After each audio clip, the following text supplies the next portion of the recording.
warahmatullahi wabarakatuh. Selamat pagi anak-anak. Gimana kabarnya hari ini? Alhamdulillah luar biasa. Allahu Akbar.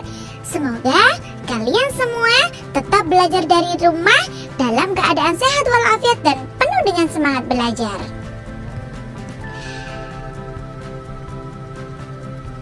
Coba anak-anak, siapa yang tadi pagi sudah sholat subuh?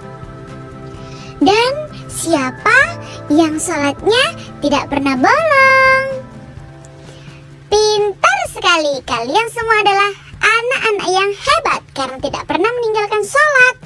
Begitulah Islam mengajarkan kita, sholat adalah tiang agama. Kita dalam keadaan sakit pun dan dalam keadaan bepergian pun kita tidak boleh lupa untuk melaksanakan sholat, karena sholat adalah kewajiban umat muslim.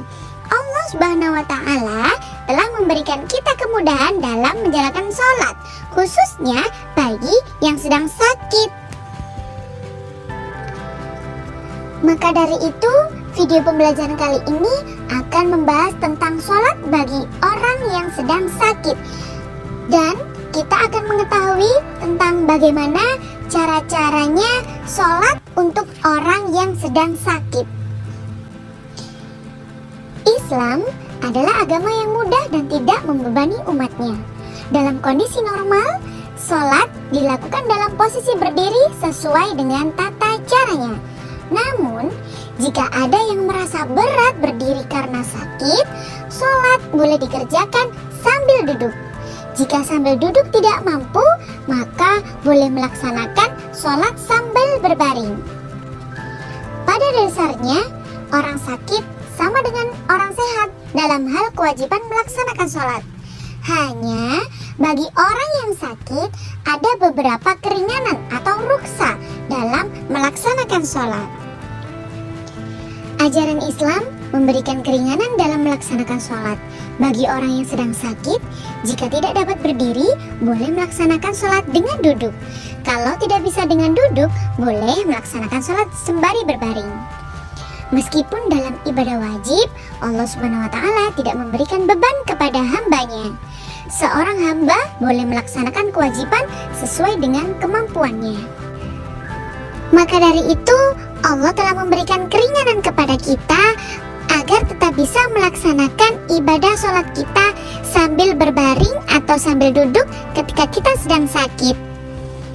Berikut adalah cara melaksanakan sholat dengan duduk.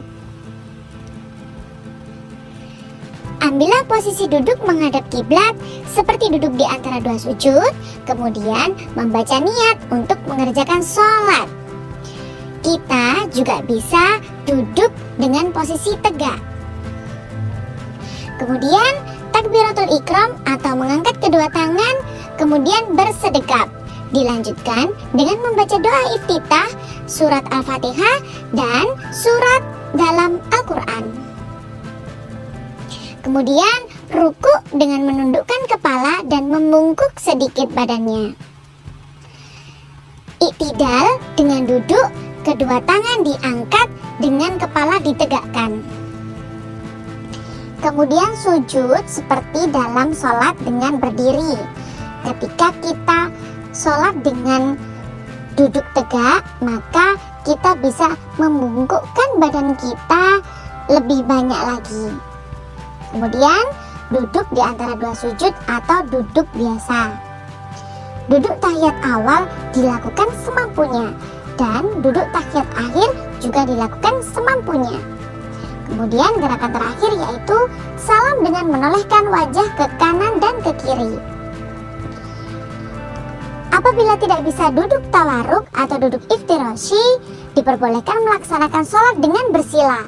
Dalam hadis dijelaskan bahwa Nabi Muhammad SAW pernah melaksanakan sholat dengan bersila, sedangkan bacaan sholat dengan duduk sama dengan bacaan sholat dengan berdiri. Orang yang tidak mampu melaksanakan sholat dengan duduk diperbolehkan melaksanakan sholat dengan berbaring. Allah Subhanahu wa Ta'ala tidak akan membebani hambanya yang taat dengan kewajiban yang berat. Allah akan memberikan keringanan kepada hambanya yang beriman.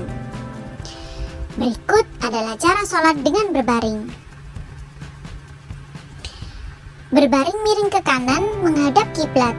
Kepala berada di sebelah utara dan kaki di sebelah selatan. Semua gerakan sholat dilakukan dengan isyarat, gerakan kepala atau gerakan tangan. Sedangkan bacaan sholat seperti sholat yang sempurna. Jadi, dalam keadaan duduk atau berbaring sekalipun, bacaan-bacaan sholat dibacanya sama seperti ketika sholat dalam keadaan sempurna atau berdiri tegak.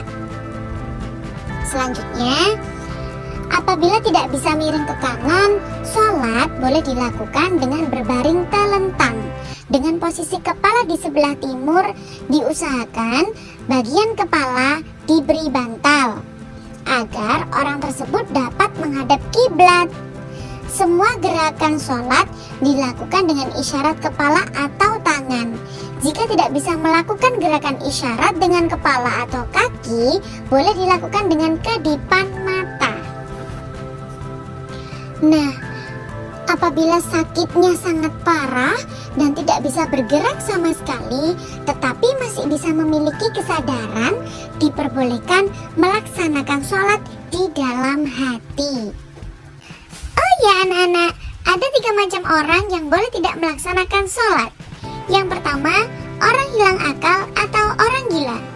Orang yang hilang akalnya wajib melaksanakan sholat ketika sudah sembuh. Yang kedua, orang tertidur. Dia wajib melaksanakan sholat jika sudah terjaga. Jika waktu sholat telah berlalu, maka ia harus mengqadha sholat yang belum dia kerjakan. Yang ketiga, yaitu orang yang lupa. Dia wajib melaksanakan sholat jika sudah ingat. Jika waktu sholat telah berlalu, maka ia harus mengqadha sholat yang belum dia kerjakan.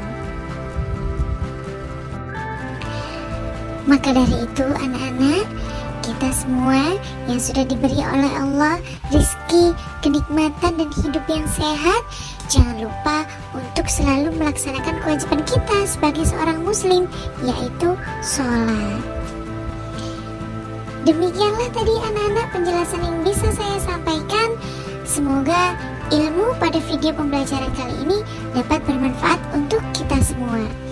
Sampai jumpa di video selanjutnya. Wassalamualaikum warahmatullahi wabarakatuh.